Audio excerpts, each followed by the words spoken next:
হায় রে, আজ এই বৃদ্ধ বয়সে আমার 3টা ছেলে থাকতে, একটাকে তো শায়েরই বানাইছি। আমার 3টা ছেলে থাকতে এই বৃদ্ধ বয়সে এই পেটের জন্য আমার আজও চড়ার ভিতরে কাজ করা লাগে।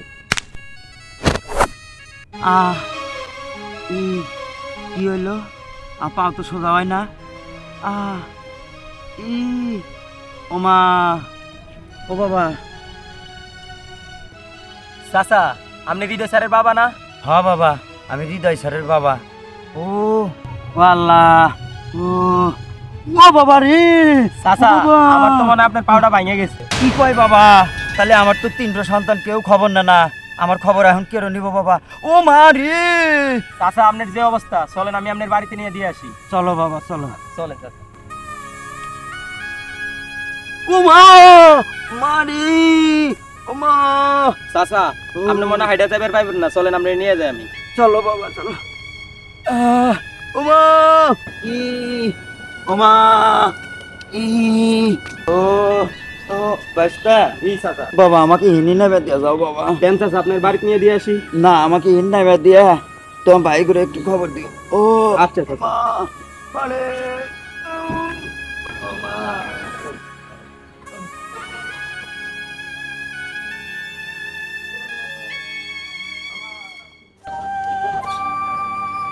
আসসালামু আলাইকুম স্যার। ওয়ালাইকুম আসসালাম। কই যান স্যার?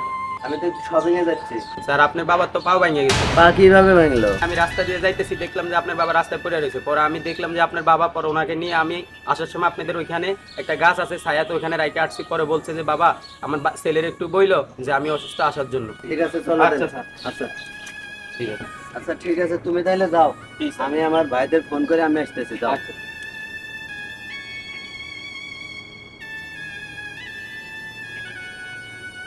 হ্যালো জিহাদ, ওই আব্বার নাকি পা ভেঙে গেছে, তুই একটু এনামুলকে সাথে নিয়ে আয় তো আমাদের গাছতলায়।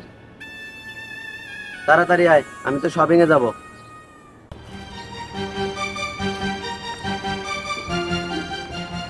পাও ভেঙে গেছে কিভাবে? তোমরা দেখাশোনা কাজ করতে পারো না, আমরা কাজ করি না, রাস্তাঘাটে আমরা চলি না। এখন তোমার দেখবে কে? দেখার মতন লোক আছে?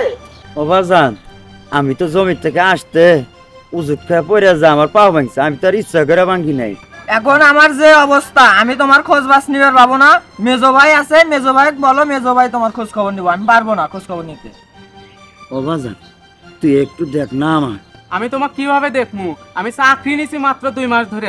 তুমি অসময় এখন তুমি ঠ্যাং ভেঙে নিয়ে বসে আছো। আমি তোমাকে দেখতে দেখতে পারবো না। তোমার যে হৃদয় স্যার আছে, তোমার হৃদয় স্যারেক বলো গা। খোকা, বাজান বয় না রে, বাজান আমার কাছে বয়। বসতে পারবো না, কি বলবে তাড়াতাড়ি বলো, আমার তারা আছে, আমি শপিং এ যাব। ও খোকা, ওরা দুইজন তো আমার দায়িত্ব নিতে চায় না। তোরে না ছাড় বানাইছি, তুই না ভালো চাকরি করস, তুই আমার দায়িত্ব নেস না খোকা। হ্যাঁ পাইছো, কোনো কিছু হইলে শুধু খোকা খোকা। ছেলে কি আমি তোমার একারই নাকি? ওরা কি তোমার দুইটা বেটা না? কোনো কিছু হইলে টাকা পয়সা লাগলে শুধু খোকা দে খোকা দে। তোমার সব কিছু কি আমি একা পাবো, ওরা পাইবো না? এমনিতে আমি এ মাসে টেনশনে আছি। আমার শ্বশুর যাবো কক্সবাজার ঘুরতে, তাকে দেওয়া লাগবে 20,000 টাকা। আবার আমার বউ আবদার করছে তার শপিং এর জন্য নাকি 10,000 টাকা দিতে হবে। আমি সেই জন্য বেরোচ্ছি শপিং এ। এই মুহূর্তে আমি তোমার কিভাবে খবর নেব? আমি একা এত দায়িত্ব নিতে পারবো না। তোমার চিকিৎসার জন্য আমি 2-3 হাজার টাকা দিতেছি, তুমি যেভাবে চলো চলো গা। কোনো কিছু হইলেই শুধু খোকা খোকা। খোকা, ও খোকা, এ কি বললি বাজান? তোর শ্বশুরকে ঘুরতে যাওয়ার জন্য 20,000 টাকা দিবি, তোর সাথে বৌমার দিবি আরো 10,000 টাকা, আর আমার 2 মুঠো ভাতই হবে না?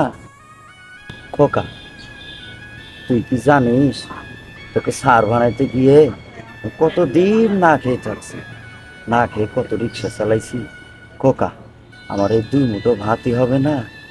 ও খোকা, আগে যদি জানতাম তাহলে আমি জীবনে বিবাহই করতাম না। ঠিক আছে খোকা, তোদের কাউরে আমার দায়িত্ব নিতে হবে না। তোরা সুখে থাকিস খোকা, ভালো থাকিস। কি হলো বাবার? কি হলো দেখে? মেজো ভাই বাবা তো নাই, বাবা মারা গেছে। কি মারা গেছে? মারা গেছে তো আপদ দূর হয়েছে। আচ্ছা, মারা যেহেতু গেছেই, লাশ বেশিক্ষণ রাখা ঠিক হইব না। তো তোরা দাফন কাফনের ব্যবস্থা কর। আমি ছোট বোনটাকে ফোন করতেছি, ও এসে দেখবো নি, তারপরে লাশ দাফন করবো নি। হ্যালো, এ মিষ্টি তুই কই? তুই বাড়িতে আয় তো, তোর খুব দরকার, তাড়াতাড়ি বাড়িতে আয়। হয়েছে, অনেক কিছু হয়েছে, তুই বাড়িতে আয়, আসলে সব জানতে পারবি। আয়। আচ্ছা ঠিক আছে, আয়।